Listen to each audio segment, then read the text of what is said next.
આપણી સંસ્કૃતિ, આપણા સંસ્કાર સદાય રહે આપણી સાથે.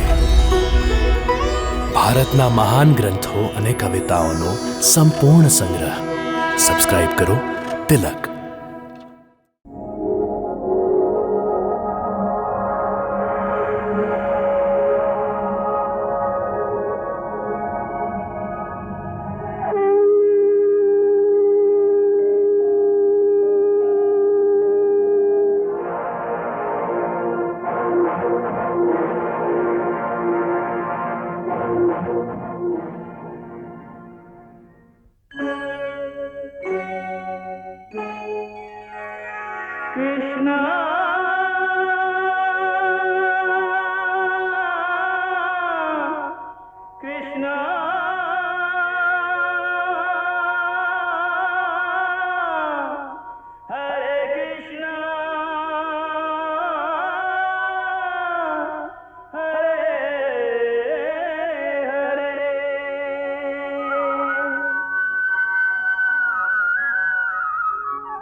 તો શું દ્વારકાધીશ યુદ્ધ કરવાનું અમને આમંત્રણ આપે છે?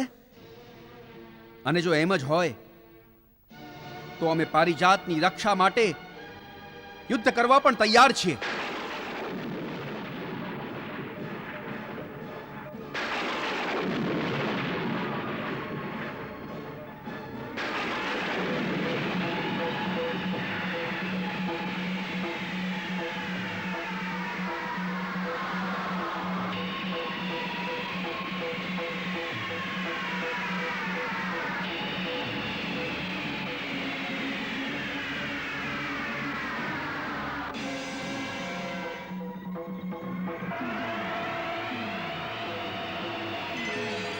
પુત્ર કૃષ્ણ, આ શું કરો છો? થોભી જાઓ સુદર્શન.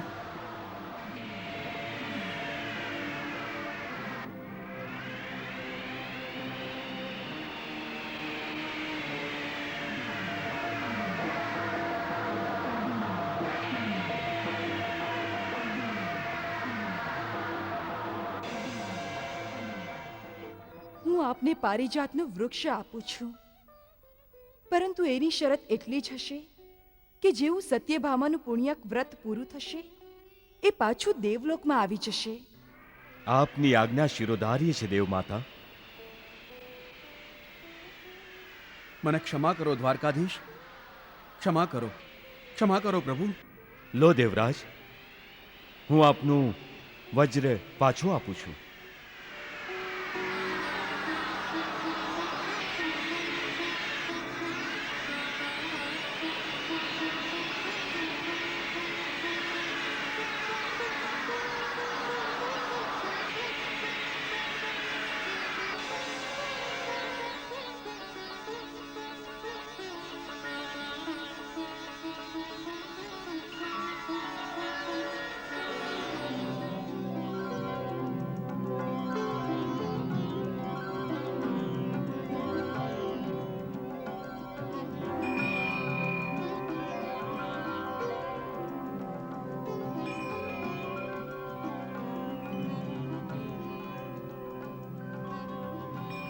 નારાયણ નારાયણ નારાયણ નારાયણ.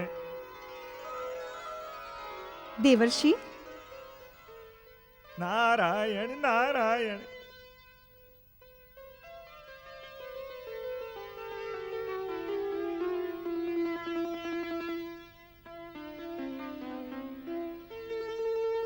સત્યભામાના પ્રણામ સ્વીકાર કરો મુનિવર.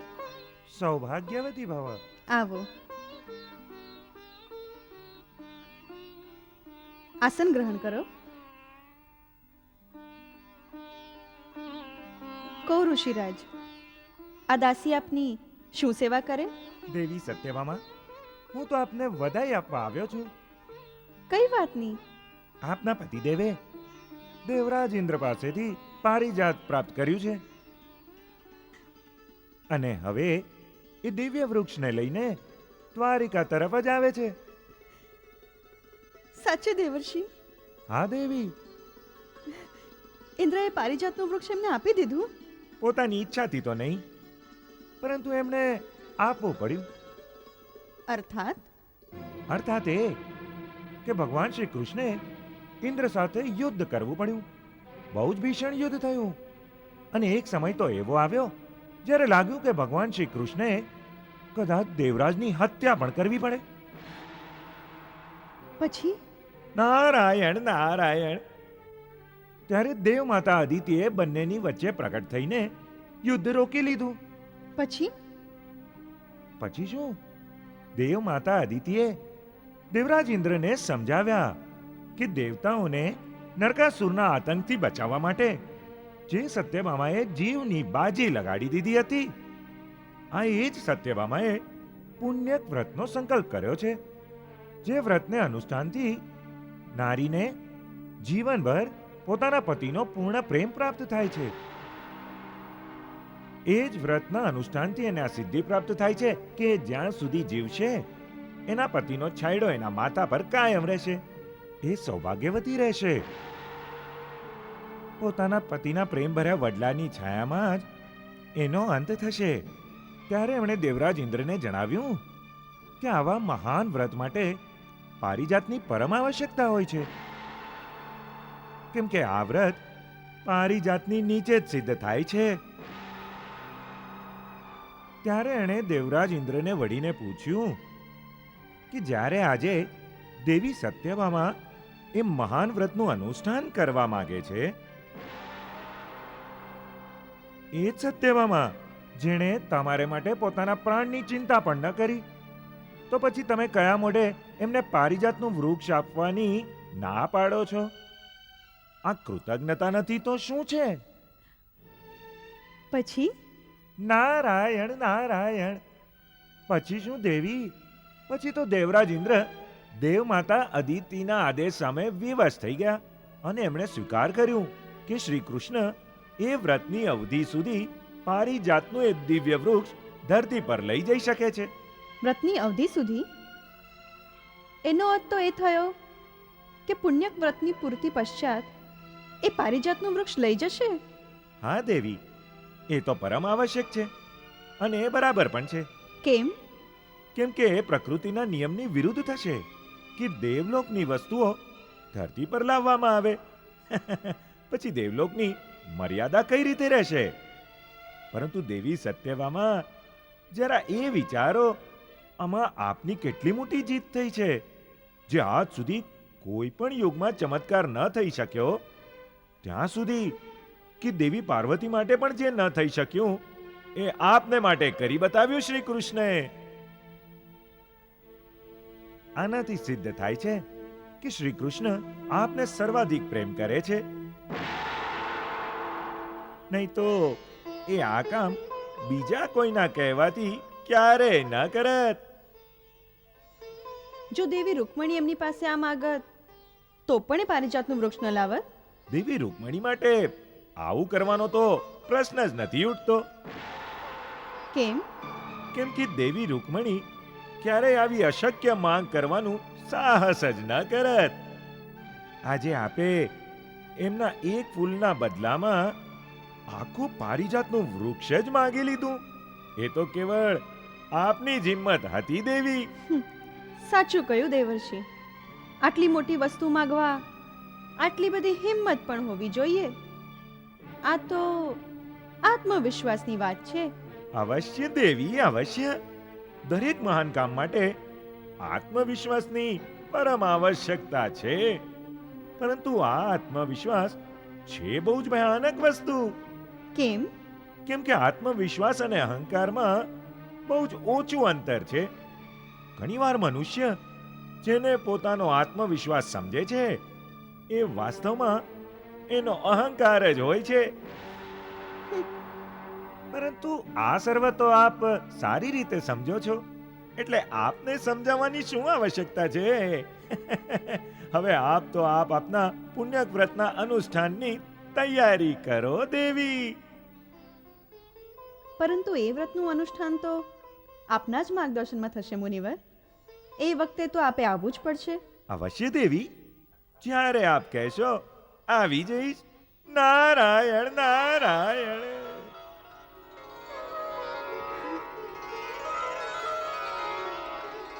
મહારાણીજી, મહારાણીજી, મહારાણીજી, દ્વારિકાધીશ યાત્રાથી પાછા ફર્યા છે અને આપના મહેલ તરફ જ પધારી રહ્યા છે. તમે બધા જાઓ અને એમના સ્વાગતની તૈયારીઓ કરો. જેવી આજ્ઞા મહારાણીજી.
આપનું સ્વાગત છે નાથ.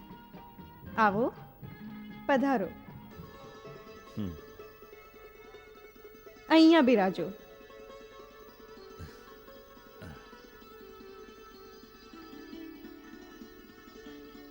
લો દેવી, મેં મારું વચન પૂરું કરી દીધું. દેવલોકથી તમારા માટે પારિજાતનું એક વૃક્ષ જ લઈ આવ્યા છીએ. આપના આગમન પહેલા જ મને એની સૂચના મળી ગઈ હતી. મારા આવ્યા પહેલા આપને સૂચના મળી ગઈ હતી? એ કેવી રીતે? દેવર્ષિ નારદ આવ્યા હતા. ત્યારે તો તમને બધી વાતોનું જ્ઞાન થઈ ગયું હશે. હવે અમારે તમને કહેવા જેવું તો કંઈ રહ્યું જ નહીં હોય. સાચે જ એમણે મને બધું જણાવી દીધું છે. આપનું પરાક્રમ, આપનું ઇન્દ્ર સાથે યુદ્ધ,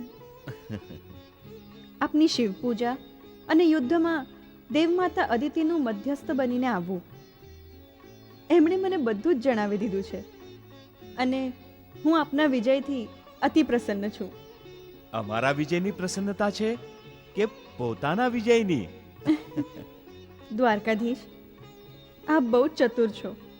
નારીના હૃદયમાં શું છુપાયેલું છે આપ બહુ જ સારી રીતે જાણો છો. હા, આપ સાચું જ કહો છો. આ સાચે જ મારી જ જીત છે. આ એક વાતથી આપે સિદ્ધ કરી દીધું કે દ્વારકાધીશની પ્રિય પત્ની કેવળ હું જ છું. હવે જોજો, હવે બધી રાણીઓ મારી આગળ પાણી ભરશે. આ મારો વિજય છે, પૂર્ણ વિજય.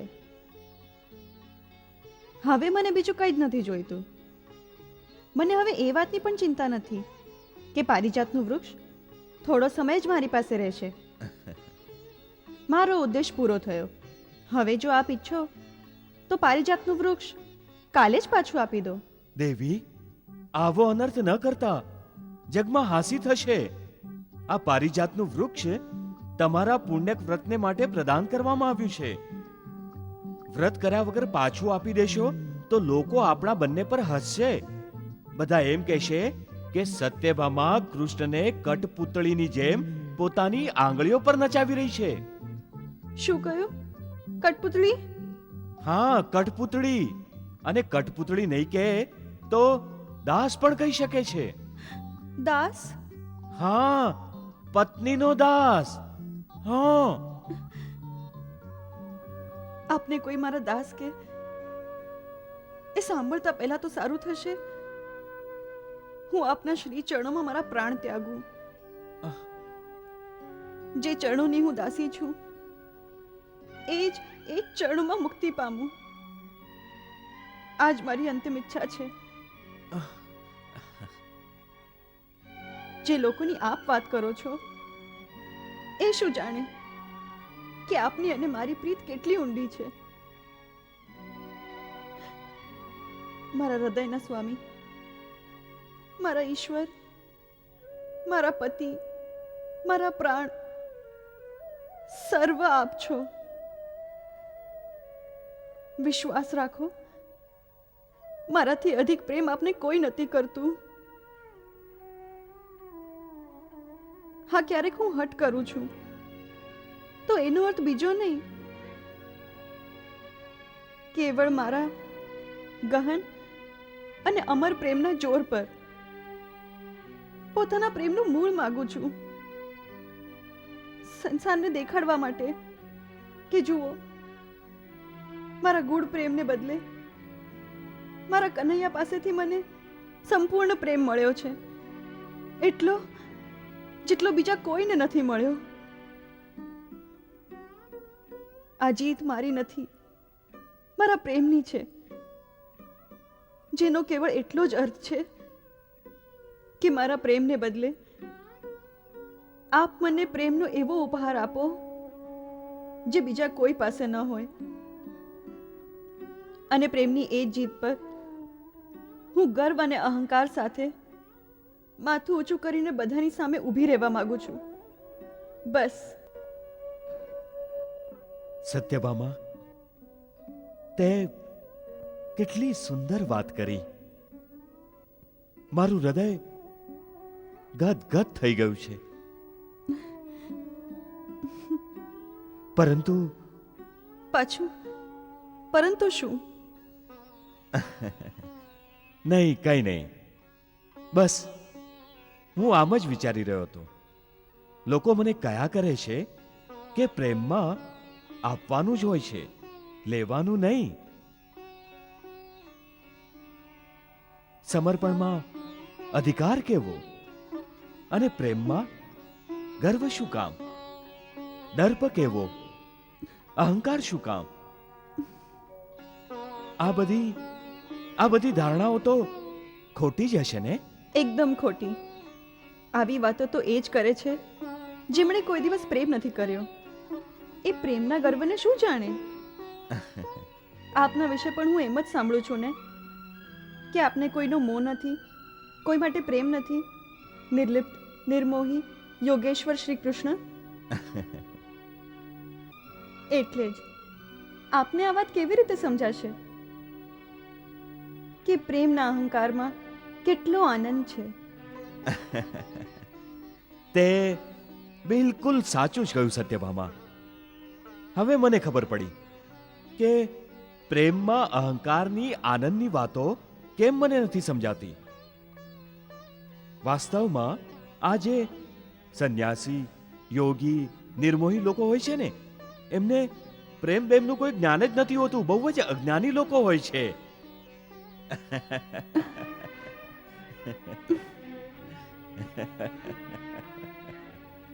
કહો અજ્ઞાની મહારાજ, પ્રેમ કરવાનું શીખો.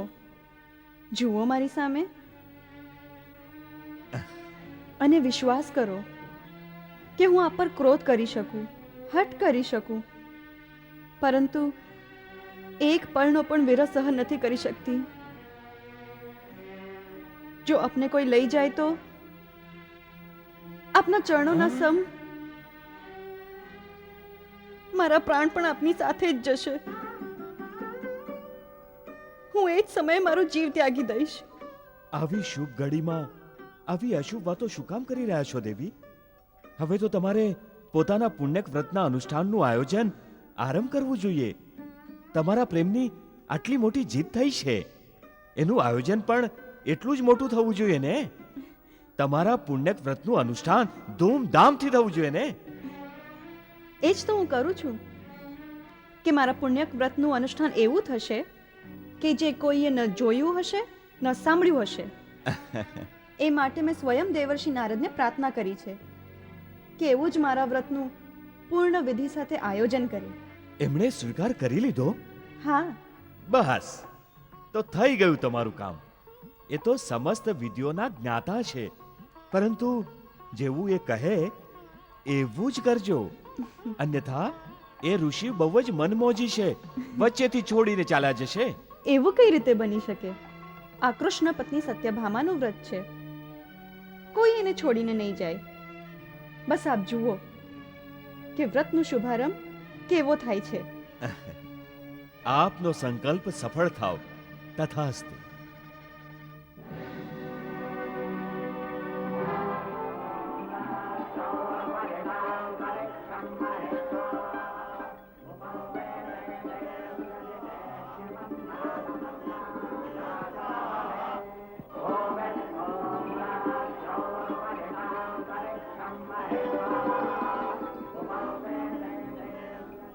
દેવી, આ સોપારીમાં શ્રી ગણેશ ભગવાનનું ધ્યાન કરીને પોતાના મનમાં એમના નામનો જાપ કરીને એમનો અભિષેક કરો.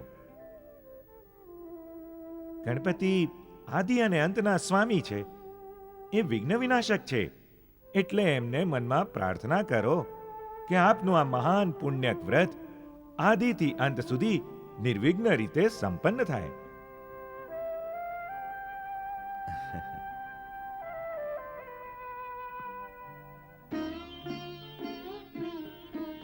ઓમ ગણેશાય નમઃ. ઓમ ગણેશાય નમઃ. વક્રતુંડાય નમઃ. વક્રતુંડાય નમઃ.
हरे श्री जय गणेश हरे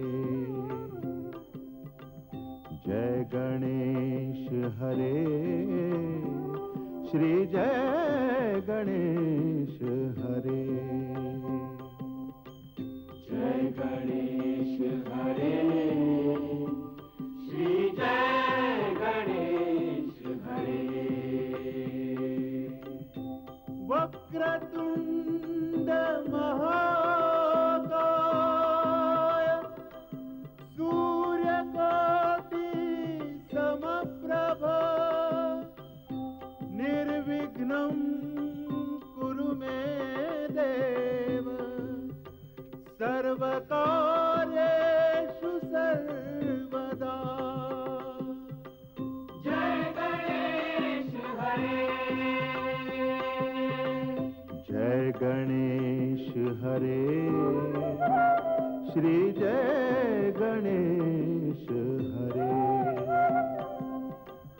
जय गणेश हरे श्री जय गणेश हरे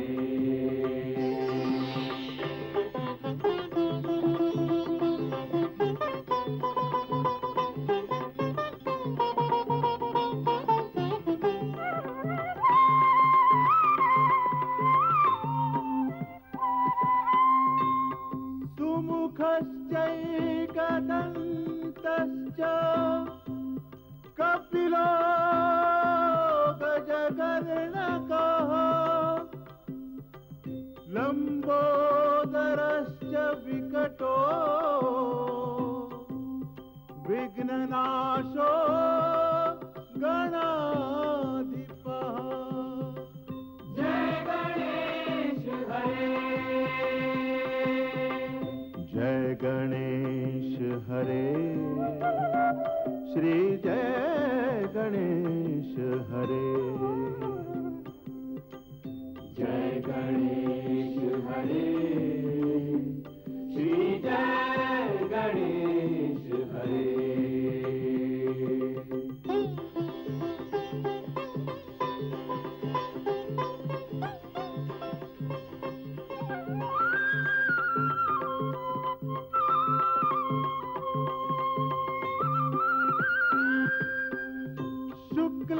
शुक्लांबरधरं देवं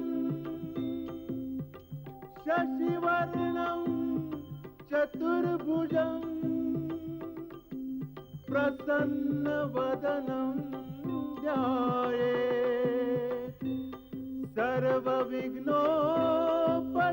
सर्वविघ्नोपशान्तये जय गणेश हरे जय गणेश हरे श्री जय गणेश हरे जय गणेश हरे श्री जय गणेश हरे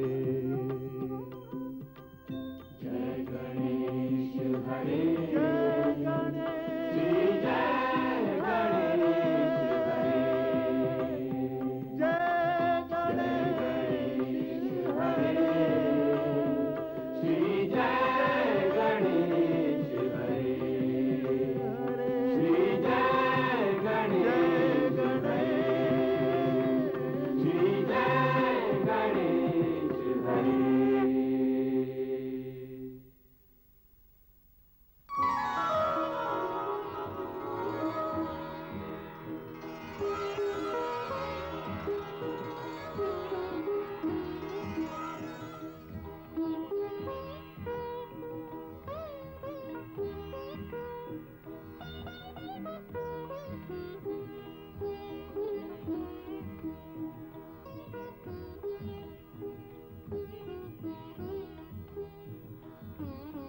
દેવી હવે ઊભા થઈને પારિજાત વૃક્ષ પાસે પોતાના યજ્ઞની સફળતા માટે આશીર્વાદ માંગો.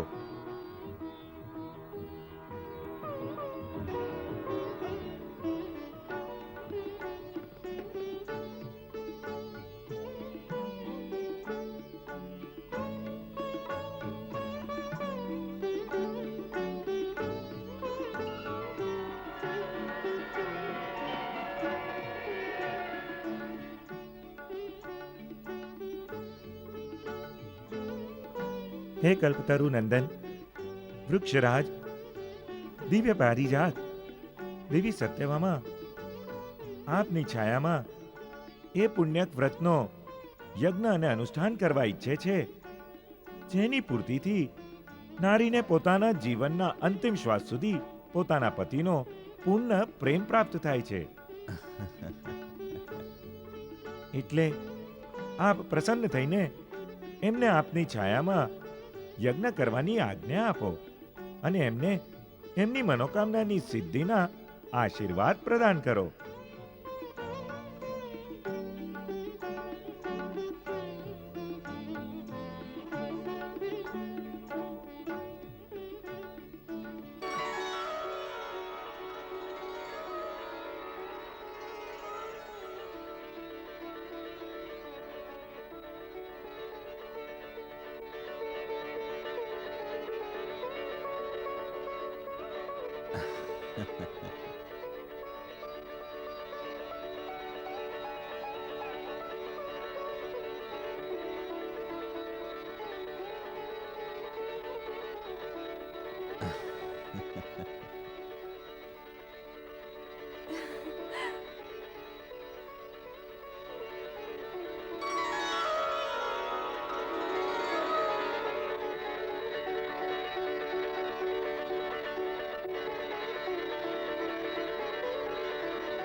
દેવી, વૃક્ષરાજે આપની પ્રાર્થના સ્વીકાર કરીને આપને યજ્ઞ આરંભ કરવાની આજ્ઞા આપી દીધી અને આપને સફળતાના આશીર્વાદ પણ આપ્યા.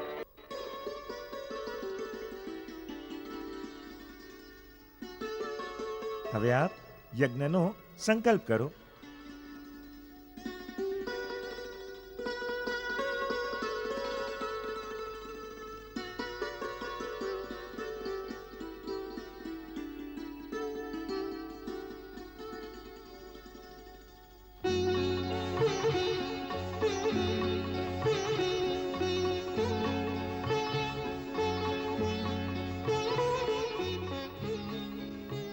દેવી,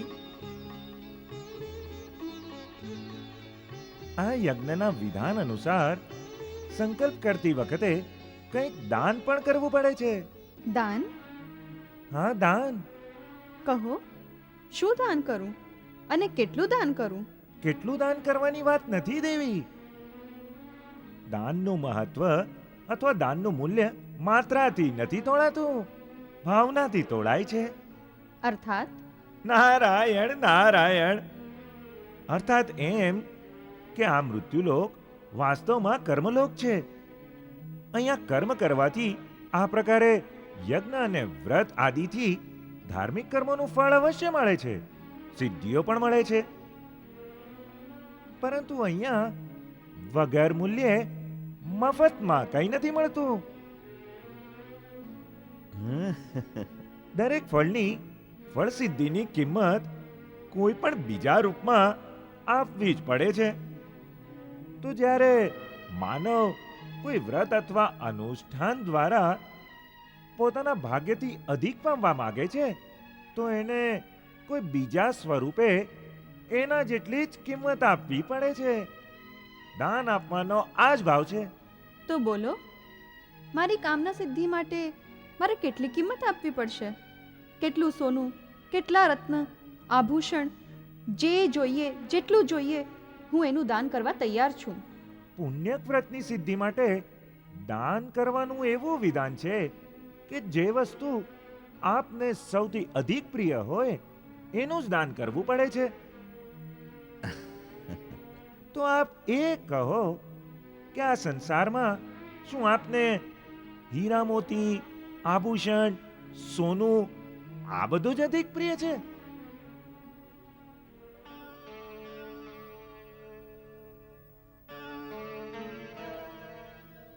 નહીં. તો પછી આપને આ સંસારમાં સૌથી અધિક પ્રિય શું છે? સૌથી અધિક પ્રિય? હા હા હા, સૌથી અધિક પ્રિય. વિચારી જુઓ, શું છે? કોણ છે જે આપને સૌથી અધિક પ્રિય હોય?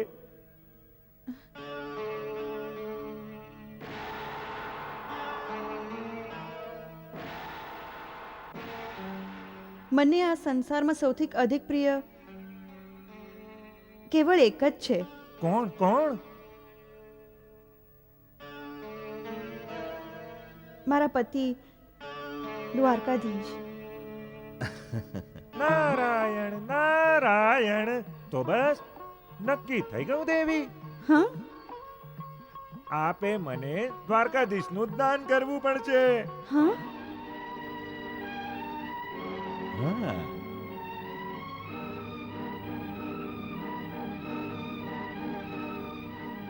લો, દાનનો સંકલ્પ કરો.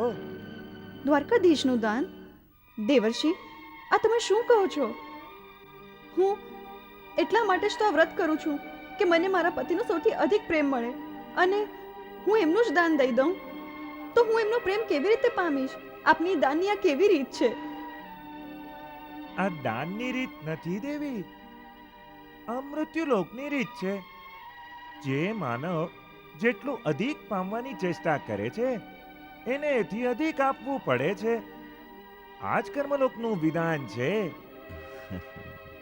આ આ કેવું વિધાન છે દેવર્ષિ, જેને માટે હું આ યજ્ઞ કરી રહી છું અને એને જ હું ખોઈ નાખું? મુનિવર, શું એમના બદલે હું કોઈ બીજી વસ્તુનું દાન ન કરી શકું? શું કોઈ બીજો ઉપાય નથી? અ, એક ઉપાય છે. એ શું? જુઓ, દાન તો આપે આપની સર્વપ્રિય વસ્તુનું જ કરવું પડશે. કિંતુ હા, બ્રાહ્મણને દાન કરેલી વસ્તુ ફરીથી ખરીદી પણ શકાય છે. અર્થાત? અર્થાત એમ કે બ્રાહ્મણ એ વસ્તુની જે કિંમત માગે એ કિંમત એને આપીને એ વસ્તુ પાછી ખરીદી લો. એમ? એવું કરી શકાય છે? નારાયણ, આ તો વેપારની વાત છે દેવી. જો બ્રાહ્મણ માની જાય તો એની કિંમત આપીને પોતાની વસ્તુ લઈ લો. તો ઠીક છે. જો સ્વીકાર હોય તો જલ્દીથી દાનનો સંકલ્પ કરો. અનુષ્ઠાનના મુહૂર્તની શુભ ઘડી નીકળી જાય છે દેવી. આ લઈ લો જળ. લઈ લો, લઈ લો, લઈ લો.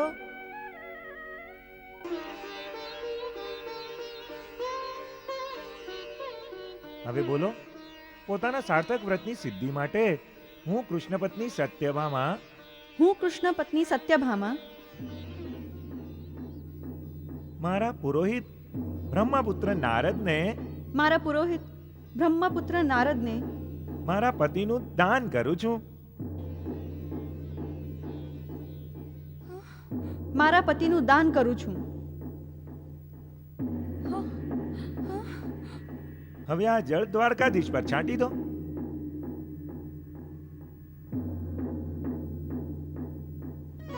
નારાયણ નારાયણ. દ્વારિકાધીશ, હવે અહીંયા ઊભા ઊભા શું કરો છો? મારા માટે કંઈક કામ કરો. આજ્ઞા કરો સ્વામી. હા સ્વામી. હા, અમને ભૂખ લાગી છે. અંદર જઈને અમારા કલેવાનો કંઈક પ્રબંધ કરો. જુઓ, ચટણી અમને બહુ ભાવે છે, એટલે પોતાના હાથે મારા માટે સ્વાદિષ્ટ ચટણી બનાવો. ચાલો, તમને હું રસોઈ ઘર બતાવું. જેવી આજ્ઞા.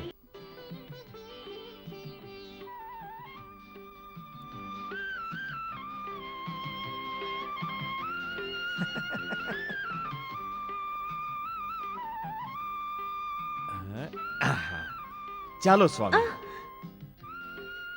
આ શું દેવર્ષિ, મેં દાન કર્યું છે એનો અર્થ એ તો નથી કે આપ દ્વારકાધીશને લઈને જ જતા રહો. નારાયણ દ્વારિકાધીશ, હવે આપ જ સમજાવો દેવી સત્યભામાને કે દાનનો અર્થ શું થાય છે.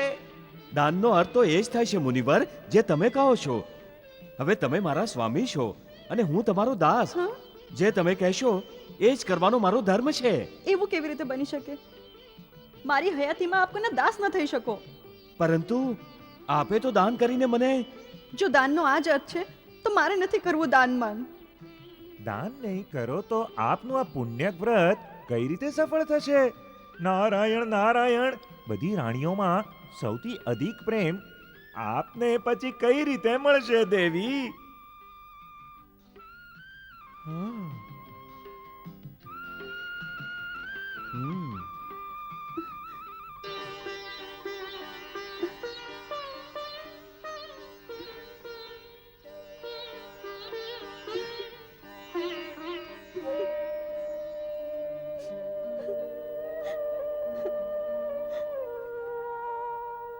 મારે નથી કરવું આ પુણ્યક વ્રતનું અનુષ્ઠાન દેવર્ષિ, જેનાથી મારા પતિ જ છીનવાઈ જાય. મને નથી જોઈતો બધી રાણીઓથી અધિક પ્રેમ. મને મારો પતિ પાછો આપો, મને મારો પતિ પાછો આપો. મારી ભૂલ થઈ ગઈ દેવર્ષિ, મારી ભૂલ થઈ ગઈ. મને ક્ષમા કરી દો દેવર્ષિ, મને ક્ષમા કરી દો. મને ક્ષમા કરી દો દેવર્ષિ.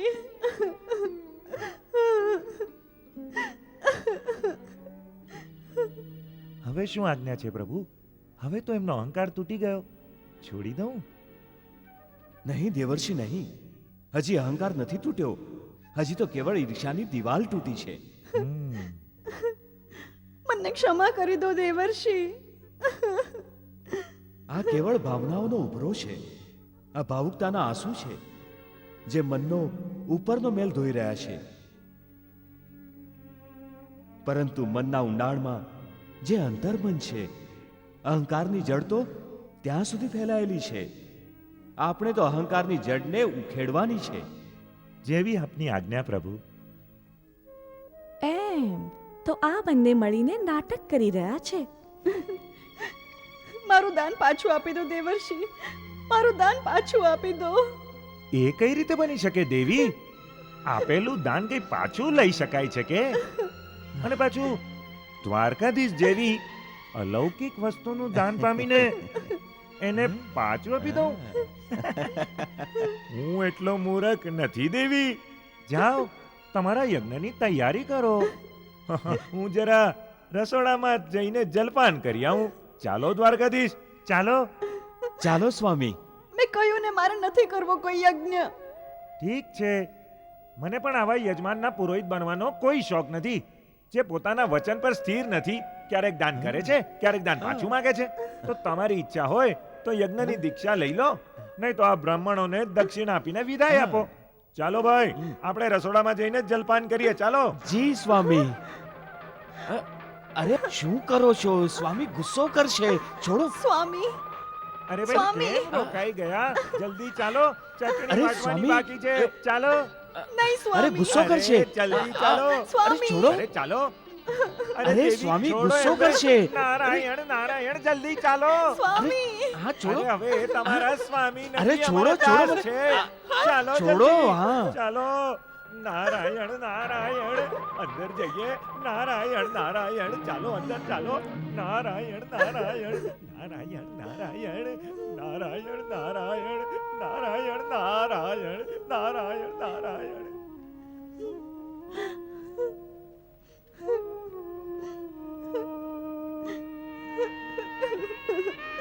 રૂકમણી બેન, બેન, હવે તમે જ કંઈક કરો.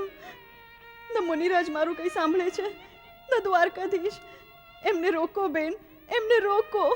હું પણ શું કરી શકું સત્યભામા? અને તે પણ કંઈ પણ વિચાર કર્યા વગર દ્વારકાધીશને દાનમાં આપી દીધા. મને ક્ષમા કરી દો, મારી ભૂલ થઈ ગઈ.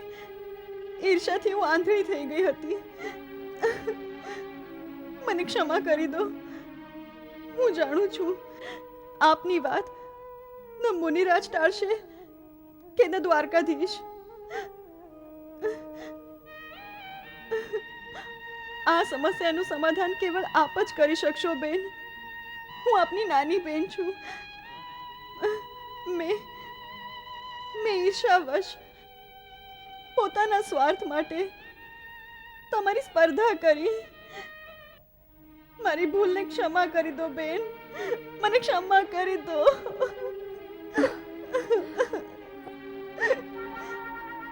બેન, બેન, સત્યભામાએ જે ભૂલ કરી છે એનું ફળ આપણે સૌએ ભોગવવું પડશે. હા, જો દેવર્ષિ નારદ દ્વારિકાધીશને સાથે લઈ જશે તો આપણે સૌ જીવતા જીવન મરી જઈશું. આ સમયે આપ જ અમારી સહાયતા કરી શકશો.